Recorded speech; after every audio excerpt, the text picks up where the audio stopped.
अध्यात्म विज्ञान कोई धर्म या संप्रदाय नहीं है, ये स्पिरिचुअल साइंस है जो कुदरत के कानून पर आधारित है। ये विज्ञान पूरे ब्रह्मांड के सभी रहस्यों को उजागर करता है और जीवन के सभी पहलुओं को समझने के लिए एक नई दृष्टि देता है। इसी को आर्ट ऑफ विजन कहते हैं, दुनिया को देखने की एक नई दृष्टि, जो अध्यात्म विज्ञानी परम पूज्य स्वामी श्री कमलेशानंद जी के निर्देशन में सनातन सत्य का अनुसंधान कर हमारे जीवन को प्रकाशित करे। जय सच्चिदानंद। सनातन सत्य क्या आध्यात्म विज्ञान वीर और परमवीर की, वीर और महावीर की जो भाषा होती है, वो ये बताया जो संसार के ऊपर विजय प्राप्त करता है वो वीर है, और जो आत्मा के ऊपर विजय प्राप्त करता है वो महावीर है। इसमें कोई व्यक्ति के नाम की जरूरत नहीं, क्योंकि हमारा सनातन सत्य जो आध्यात्म विज्ञान है वो व्यक्ति विशेष को प्रेजेंट नहीं करता है, मगर महापुरुषों को आदर्श में के रूप में रख के उनके एग्जाम्पल जरूर पेश करते हैं, क्योंकि हम भी शाश्वत सुख वाले हैं, वो भी शाश्वत सुख वाले थे। तो इसीलिए शाश्वत सुख में अंतर नहीं है, मगर उन्होंने अनुभव पाया है, हमको अनुभव पाना है, इतना ही अंतर है। आप समझे? और हम एक दिन जरूर महावीर बनेंगे। आप समझे? स्वामी जय सच्चिदानंद, आप प्रार्थना में जो बुलवाते हैं संत पुरुष, सत्य पुरुष और ज्ञानी पुरुष, इनका विश्लेषण परिभाषा है, सरल भाषा में। संत पुरुष, सत पुरुष और ज्ञानी पुरुष, ये तीन प्रकार बताए हैं प्रार्थना में। हम बोलते हैं संत का मतलब होता है जिनकी चित्त वृत्ति निर्मल हो गई है, यानी वो मोही या लोभी नहीं, और इसीलिए वो आम जनता को जीवन जीने का सरल रास्ता बता सकते हैं। जो खुद स्वार्थी होता है, मोही होता है, वो सबको सही रास्ते पर ले जा सकता है नहीं, वो खुद ही वीक है, निर्बल है। आप समझे? तो संत सरल होते हैं और संत हर परिस्थितियों में एडजस्ट हो जाते हैं। तो ऐसे एडजस्ट होते होते उनका ज्ञान भी इस प्रकार का हो जाता है, तो आम लोगों को व्यवहार जीवन में उनका अनुभव का ज्ञान गाइडेंस के रूप में काम में आता है। वो संत पुरुष है। अच्छी अच्छी कहानियां कहते, अपने जीवन की भी कहानियां कहते, महापुरुषों को भी बात करते। ऐसे करते करते आपको जीवन जीने का एक सरल सहज रास्ता बताते हैं कि जीवन में सुख दुख तो आएगा। राम कृष्ण महावीर को भी आया था, इससे डरने की जरूरत नहीं है। जो आता है वो जाएगा ही। क्या बताया? जो आता है वो जाएगा। जिसने जन्म लिया है मृत्यु होगा ही,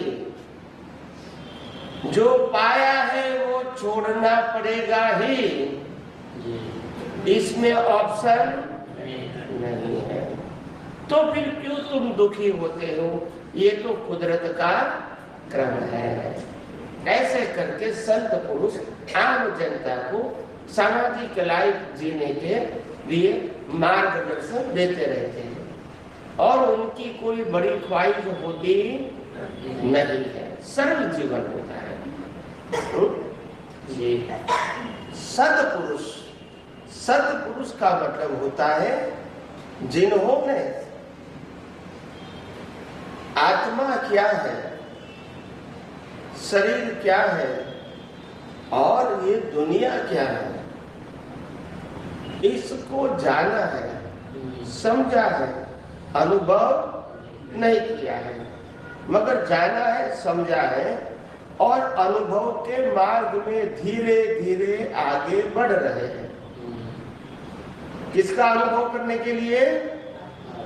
आत्मा का। इसीलिए उसको सत्पुरुष कहते हैं।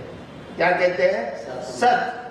सत्य नहीं, सत्य विनाशी होता है और सत अविनाशी होता है। सत्य परिस्थितियों के अधीन परिवर्तित होता है। क्या होता है? सत कभी परिवर्तित, जन्म से मौत तक कोई भी अवस्था में आत्मा रूपी सत्य बदलता मगर शरीर रूपी सत्य जो है वो तो बार बार बदल जाता है।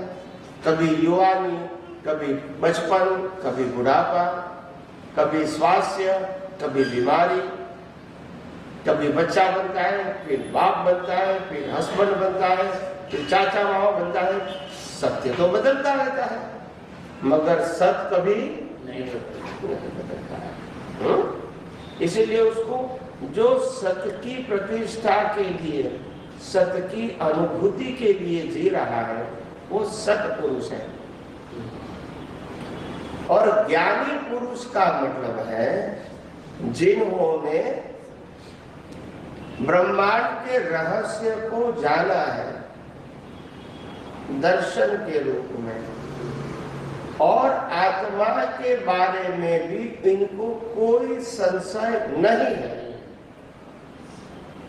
समझ में आया? ऐसे अनुभवी पुरुष को ज्ञानी पुरुष कहते हैं। ज्ञानी पुरुष का मतलब केवल ज्ञानी नहीं। समझ में आया? केवल ज्ञानी उससे भी ऊपर है, इसको ज्ञानी नहीं कहते हैं, केवल ज्ञानी कहते हैं। मगर इस कलयुग में केवल ज्ञानी नहीं होते हैं, अनुभवी पुरुष ही होते हैं जो पूरे ब्रह्मांड का रहस्य जानते हैं और आत्मा में ही उसकी निष्ठा है।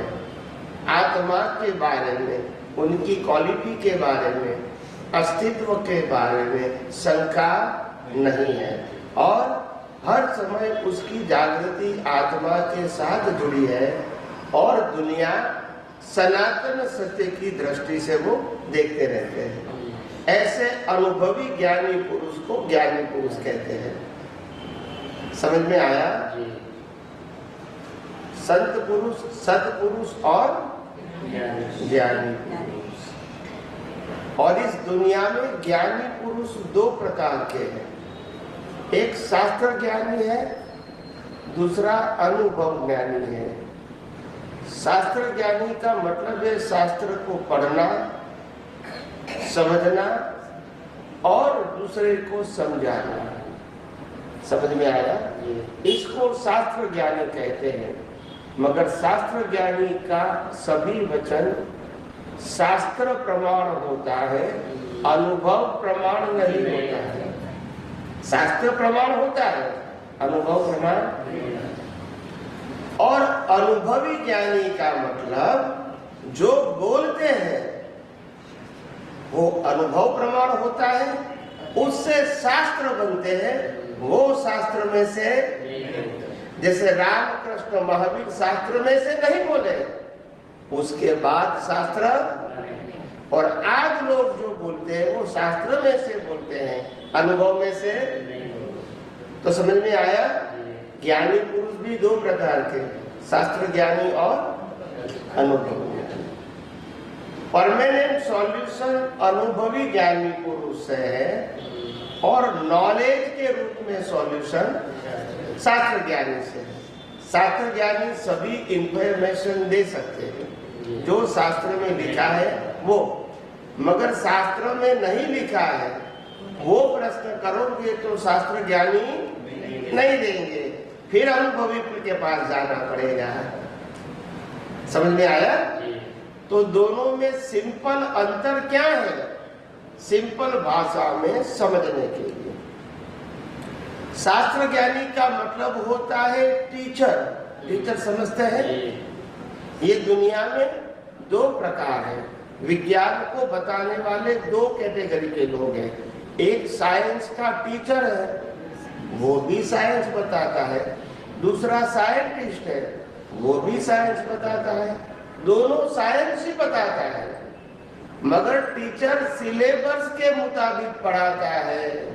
टीचर ये दावा नहीं करता है कि मैं जो साइंस पढ़ाता हूँ वो मेरे को अनुभव में है ऐसा वो बताते हैं, मगर मैं इसको समझ सकता हूँ और आपको बता सकता हूँ।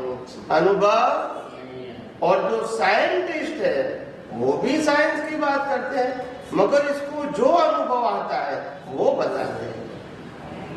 समझ में आया? तो टीचर और साइंटिस्ट ये दोनों में ये अंतर है।